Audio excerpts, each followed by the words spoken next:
नमस्कार। PP news line के prime time में आप सबका स्वागत। मैं हूं रजनी अनुभव। आइए सबसे पहले नजर डालते हैं आज दिन भर की प्रमुख सुर्खियों पर। उधमपुर की दो बेटियों ने संभाला ऑटो का स्टीयरिंग। प्रदेश में बांस की खेती को बढ़ावा देने के लिए हुआ समझौता। जम्मू श्रीनगर राष्ट्रीय राजमार्ग पर यातायात अगले 10 दिन तक बहाल नहीं होने की उम्मीद। और जम्मू कश्मीर में शीतलहर का प्रकोप लगातार जारी। अब खबरें विस्तार से। उपराज्यपाल मनोज सिन्हा ने कहा कि जम्मू में जल्द प्रदेश स्तर का बांस मिशन शुरू होगा। इस मिशन से 10,000 परिवारों को जोड़ा जाएगा। देश के 23 राज्यों की तरह जम्मू को भी मिशन मोड पर जोड़ने की जरूरत है। प्रदेश में वर्तमान में 1,000 परिवार बांस हस्तशिल्प के कारोबार से जुड़े हैं। बांस उत्पादन से जम्मू कश्मीर में आर्थिक तस्वीर बदलेगी। उपराज्यपाल मंगलवार को स्थानीय कन्वेंशन सेंटर में जम्मू कश्मीर और North East Cane and Bamboo Development Council के बीच हुए समझौते ज्ञापन हस्ताक्षर कार्यक्रम में बोल रहे थे। इस ऐतिहासिक समझौते का उद्देश्य जम्मू कश्मीर में बांस के उत्पादन की शुरुआत करना है। This is going to make a change, और जिसे कहते हैं Modi ji ease of living and आत्मनिर्भर भारत, उसका संकेत है। इसी प्रकार दूसरा हमने क्लस्टर जिसकी कल्पना है बास्केट्स को लेकर, टोकरियों को लेकर, और वो भी क्यों किया गया, इसके पीछे बड़ी गहरी सोच रही है, क्योंकि इस क्षेत्र में उस कला का वजूद पाया जाता है। तो डोगरी जाते बिन्ने पुराने है ना, डोगरी बोलने बिन्ने, तो आखिर दस्यो क्यों होता बिन्ना। जम्मू श्रीनगर राष्ट्रीय राजमार्ग पर यातायात अगले 10 दिन तक बहाल होने की उम्मीद नहीं है। रामबन के केला मोड़ पर एक पुल के पास मार्ग के धंस जाने के कारण रविवार की शाम से हाईवे बंद है। यातायात बंद होने से घाटी जाने और वहां से दोनों ओर हजारों वाहन और यात्री फंसे हुए हैं। Road construction and maintaining agency के परियोजना निदेशक के अनुसार हाईवे के क्षतिग्रस्त हिस्से को कंक्रीट डालकर दुरुस्त करने में कम से कम 10 दिन लग जाएंगे। फिलहाल वैकल्पिक मार्ग के लिए बीआरओ को बैली पुल का निर्माण करने को कहा गया है। फिलहाल हवाई मार्ग चालू है। जम्मू कश्मीर अपनी पार्टी के प्रधान अल्ताफ बुखारी ने कहा कि अब्दुल्ला व मुफ्ती परिवार प्रदेश में राष्ट्रीय ध्वज के मशाल वाहक हैं। उन्होंने प्रदेश व देश को मजबूत बनाने की दिशा में अहम योगदान दिया है। इन दोनों पार्टियों की वजह से ही देश का इस प्रदेश से रिश्ता मजबूत हुआ है। मैं इन परिवारों के प्रति बहुत सम्मान रखता हूं। किसी एक का नाम लिए बिना उन्होंने कहा कि इनमें से एक पार्टी ने खुलकर देश का समर्थन किया तो दूसरी ने ऐसा छिपकर किया। बुखारी ने ये बात जम्मू में पत्रकारों से कही। इसके साथ ही उन्होंने अलायंस को निशाना बनाते हुए कहा कि इन दलों का एक दूसरे से अलग होना तय है। उन्होंने नेका, पीडीपी जैसे दलों के People's Alliance for Gupkar Declaration के भविष्य को अंधकार में बताया। जल्द ये अलायंस बिखर जाएगा। इन दलों के गठजोड़ में पीपल्स अलायंस जैसा कुछ नहीं है। इनकी बुनियाद झूठ पर टिकी है। कोरोना महामारी के दौरान स्कूल बंद होने से निजी स्कूल बस चालक की नौकरी चली गई तो उसकी दो बेटियों ने ऑटो की स्टीयरिंग संभाली। जम्मू संभाग में उधमपुर शहर के शक्तिनगर वार्ड नंबर 7 में रहने वाली दोनों बेटियां ऑटो चलाकर परिवार का खर्च चला रही हैं। जम्मू कश्मीर में ये बेटियां पहली महिला ऑटो चालक बन गई हैं। एक कॉलेज तो दूसरी स्कूल की छात्रा है। सवारियां मिलने पर ऑटो चलाती हैं और खाली वक्त के दौरान ऑटो में बैठकर पढ़ाई करती हैं। कॉलेज में सनातन भाग 2 की छात्र मनजीत कौर के पास बकायदा लाइसेंस है, जबकि 10वीं की परीक्षा देने की तैयारी कर रही देवेंद्र कौर ने लाइसेंस के लिए आवेदन कर रखा है। पाकिस्तान ने कश्मीर में जो आतंकवाद का पौधा बोया था उसे हमारे जांबाज सुरक्षा बलों ने तराश तराश कर काफी कम कर दिया है। जो थोड़ा बहुत बच गया है उसे भी जल्द काट दिया जाएगा। जब तक जम्मू कश्मीर से आतंकवाद का सफाया नहीं होता, जम्मू कश्मीर पुलिस सुरक्षा बल का प्रत्येक जवान चैन की सांस नहीं लेगा। हमारे जवानों ने जिस तरह आतंकवाद पर शिकंजा कसा हुआ है, वहां पाकिस्तान में बैठे आतंकी संगठनों के आकाओं का दम घुटने लगा है। बहुत जल्द कश्मीर में सक्रिय सभी आतंकवादी संगठनों को समाप्त कर दिया जाएगा और एक बार फिर जम्मू कश्मीर में अमन, चैन और शांति बहाल होगी। ये बात जम्मू कश्मीर पुलिस के डीजीपी दिलबाग सिंह ने पुलिस मार्टिमर्स मेमोरियल क्रिकेट टूर्नामेंट के फाइनल मैच के दौरान पत्रकारों से कही। जो पकड़े गए 275, मगर 600 से ज़्यादा वो OGW थे जो इस मिलिटेंसी को जिंदा रखते हैं, जिनके खिलाफ केसेज भी दर्ज किए गए, उनको पकड़ा गया, उनके खिलाफ सख्त कानूनी कार्रवाई की गई। ये कार्रवाई आगे भी जारी रहेगी, भी ख़त्म नहीं हुई है। मगर आने वाले वक्त में मैं ये भी देख रहा हूँ कि लोग पाकिस्तान की साजिशों को, चालों को पहचानना शुरू हो गए हैं। मैं ये भी देख रहा हूँ कि नौजवान बच्चे अपनी ज़िंदगी को जीना चाहते हैं, अपनी ज़िंदगी को बदलना चाहते हैं। और मैं ये भी देख रहा हूँ कि नौजवान बच्चे कम से कम कोविड 20 सितंबर के बाद जब रिलैक्सेशंस आई, जम्मू कश्मीर पुलिस ने जितनी स्पोर्टिंग इवेंट्स ऑर्गेनाइज करी, 30,000 के करीब कश्मीर के बच्चों ने उसमें हिस्सा लिया। ये कोई छोटी बात नहीं है। जो हमने एक ही ज़िले में 258 टीमों ने हिस्सा लिया, 258 टीमों ने एक ज़िला बांडीपुर के अंदर हिस्सा लिया, 68 टीमों ने आपका गांदरबल में, 52 टीमों ने आपका बडगाम में। तो इस तरह का बच्चों के अंदर वलवला है, जोश है कि वो ये बर्बादी का रास्ता सुन के पॉजिटिव एक्टिविटीज़ की तरफ बढ़ें। मुझे लगता है कि आने वाला वक्त हमारे नौजवान के लिए, हमारे यूथ के लिए, हमारे समाज के लिए, माशरे के लिए बेहतर वक्त आने वाला है। जम्मू कश्मीर में शीतलहर का प्रकोप जारी है। एक तरफ तापमान के गिरने का सिलसिला जारी है तो दूसरी तरफ जम्मू सहित सभी मैदानी क्षेत्रों को कोहरे ने अपनी आगोश में ले लिया है। कोहरा इस कदर छाया हुआ है कि घरों से निकलना मुश्किल हो रहा है। सड़कों पर तेज रफ्तार दौड़ने वाली गाड़ियां रेंगने पर विवश हैं। किसी को मजबूरी ना हो तो कोई घरों से निकलना पसंद नहीं कर रहा है। ठंड के प्रकोप से बचने के लिए बुजुर्गों ने अपने आप को घरों में समेट लिया है। स्कूल पहले से ही बंद है। ठंड से बचने के लिए लोगों ने गलियों मोहल्लों में अलाव जला रखे हैं।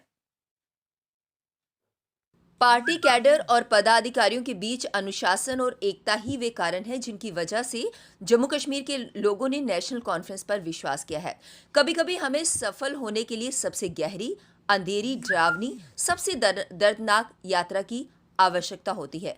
हमारी पार्टी ने कई ऊंचे स्थान देखे हैं।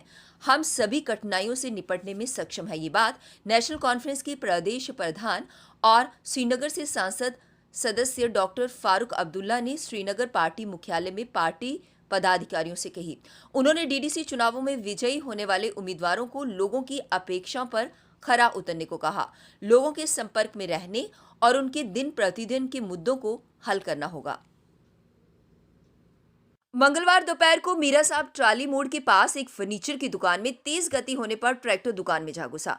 दुकान में घुस जाने के बाद फर्नीचर हाउस में पड़ा सारा सामान टूट गया और मौके से ट्रैक्टर चालक वहां से भाग निकला। फर्नीचर की दुकान पर काम करने वाले कारीगर उस समय भोजन के लिए दुकान से बाहर गए हुए थे, लेकिन अगर वे दुकान पर होते तो उन्हें जान का नुकसान भी हो सकता था। वहां पर स्थानीय लोगों ने इस पर पुलिस की कार्यप्रणाली पर भी बहुत सारे सवाल खड़े किए हैं।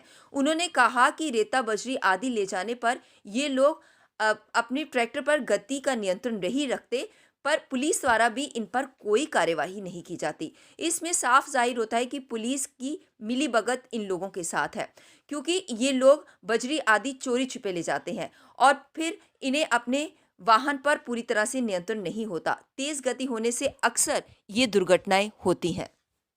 कोरोना महामारी से बचाव के लिए टीकाकरण अभियान 16 जनवरी से शुरू होने जा रहा है। इसके लिए सभी प्रशासनिक तैयारियां पूरी कर ली हैं। वहीं ये वैक्सीन आज जम्मू में भी पहुंच गई। टीकाकरण के लिए सिरिंज और टीके जम्मू संभाग के कठुआ में भी पहुंच गए हैं। 16 जनवरी को अभियान का आगाज जीएमसी कठुआ से होगा, जहां पहले दिन 100 लोगों का टीकाकरण किया जाएगा। पहले चरण में 4800 से अधिक स्वास्थ्य और अन्य फ्रंटलाइन वर्करों को टीकाकरण किया जाएगा। जीएमसी से आगाज के बाद इस अभियान को सीएचसी स्तर पर अंजाम दिया जाएगा। मुख्य चिकित्सा अधिकारी डॉक्टर अशोक चौधरी ने बताया कि हर सीएचसी पर 3-3 टीमों को नियुक्त किया गया है। अब वक्त तो चला एक ब्रेक का, मिलते हैं ब्रेक के बाद। मजबूती की पहचान ACC cement, Messrs Bishandas Jaswal and Sons, authorised stockist, ACC cement, 45 Transport Nagar, Jammu. Break के बाद बढ़ते हैं अगली बड़ी खबर की तरफ। जम्मू कश्मीर धर्मार्थ ट्रस्ट के कर्मचारियों का प्रदर्शन आज 42वें दिन में प्रवेश कर गया। धर्मार्थ ट्रस्ट के कर्मचारी सरकार से धर्मार्थ ट्रस्ट को भंग करने और जम्मू कश्मीर के मंदिरों को श्राइन बोर्ड में शामिल करने की मांग कर रहे हैं।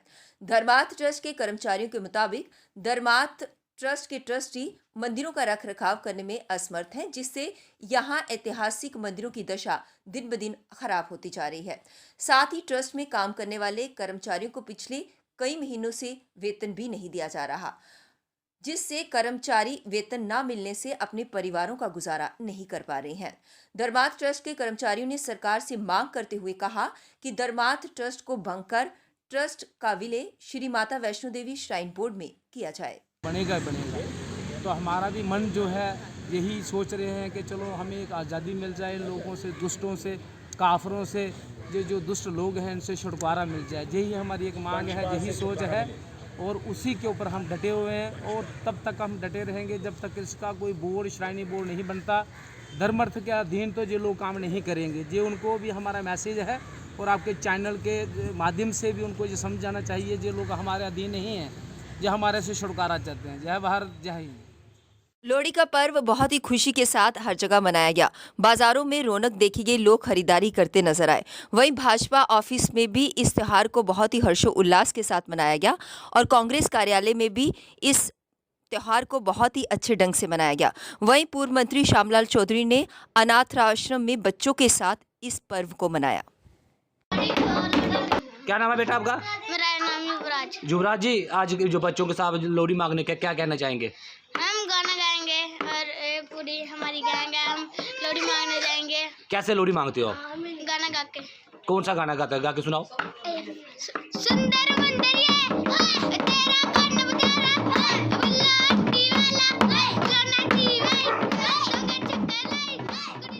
जम्मू के चौआदी से सामाजिक कार्यकर्ता एजाज चौधरी ने पीएचई विभाग के सबसे बड़े घोटाले का पर्दाफाश किया। एजाज चौधरी ने पत्रकार वार्ता कर बताया कि पीएचई के एक सरकारी अधिकारी पर फर्जी प्रमाण पत्र पर भर्ती होना तथा जमीन हथियाने का मामला सामने आया। उन्होंने ये दावा किया है कि उनके पास 2 दर्जन से अधिक सरकारी कर्मचारियों के रिकॉर्ड हैं जिनमें कार्यरत और सेवानिवृत्त हैं, जिन्हें फर्जी दस्तावेजों के साथ नियुक्त किया गया था और उन्होंने राज्य के सरकारी खजाने को अच्छा खासा लूटा है। फ्रॉड अपने नाम पर 20 मकान बने हुए हैं। 3 सैनिक कॉलोनी में हैं, दूसरे सारे चौआदी हैं। चौआदी इसके अपने बगल के अंदर, जब पूछो ये किसका मकान है, मोहम्मद मनीर का, इसने एक दफ्तर बना के रखा है, मनीर प्रॉपर्टी डीलर। इसके जो पूरी इसकी वेरिफिकेशन की जाए, जो अफसर कर रहे हैं उनको पता चले कि ये आदमी इतना शस्त्र, इतना दिमागी आदमी है, किसी आदमी को दोबारा खरीद कर अपना आप को बचा सकता है। इसलिए इसके पीछे और चौआदी के अंदर 20 आदमी जो मेरे पास प्रूफ हैं, 20 से 25। एक आदमी तो 2-4 दिन का पाकिस्तान चला गया है पासपोर्ट के जरिए। जैसे वो वापस आएगा, पहला उसके हफ्ते के बाद उसका नंबर इधर ही इसी टेबल पर होगा। जितने हमारे अफसर हैं मेरे साथ रब्ता करें। इसके अलावा 20 बकाया आरटीआई लगा के जाली सर्टिफिकेट, शाही अनपढ़, एक दिन भी स्कूल नहीं गए हुए, एक दिन भी स्कूल नहीं। विस्थापित कश्मीरी पंडितों का धरना प्रदर्शन आज भी जारी रहा। उनका कहना यह था कि कोर्ट के आदेश के बाद भी अभी तक उनमें से 45 उम्मीदवारों को नौकरी पर नहीं लगाया गया। उन्होंने कहा कि उपराज्यपाल ने उन्हें आश्वासन भी दिया था, लेकिन उनके आश्वासन के बाद भी अभी तक उनकी नौकरियां नहीं लगी। उन्होंने प्रशासन से कहा है कि जल्द ही जल्द उन्हें नौकरियां दी जाए, नहीं तो वे सड़क पर उग्र प्रदर्शन करने के लिए मजबूर हो जाएंगे, जिसका प्रशासन जिम्मेवार होगा। हमारी हाथ जोड़ के विनती है कि भगवान के लिए और हमारे पे इतने अत्याचार नहीं होने दो, हमारे मसले को हल करो और हमें भी रोजगार दो, ताकि अगली रोटी हम घर पे खुशी खुशी मनाएं, अपने परिवार के साथ मनाएं। हमारी एलजी साहब से यही गुजारिश है कि 45 कैंडिडेट्स की लिस्ट को जल्द से जल्द जो है वो रिलीज किया जाए। पीपी न्यूज़ लाइन के प्राइम टाइम के आज के इस अंक में बस इतना ही। मुझे और मेरी पूरी टीम को दीजिए इजाजत और आप देखते रहिए पीपी न्यूज़ लाइन। नमस्कार। जम्मू में आई टेस्टिंग की साइंटिफिक और मॉडर्न टेक्नोलॉजी के लिए हमेशा याद रखें जेम ऑप्टिशियंस, जहां पर रखा जाता है आपकी हर जरूरत का ख्याल। Gem opticians with the facility of eye exercise, a scan, biometry, pachymetry और ऑटोमेटेड फील्ड एनालाइजर। और हाँ, हमारे यहाँ बढ़िया क्वालिटी के ब्रांडेड स्पेक्टिकल्स, सनग्लासेस और कॉन्टेक्ट लेंसेज मिलते हैं। आपका भरोसेमंद एक ही नाम, Gem Opticians, Gandhinagar. Gem Opticians, Nai Basti. Gem Opticians, Amphalla. Gem Opticians, Trikuta नगर।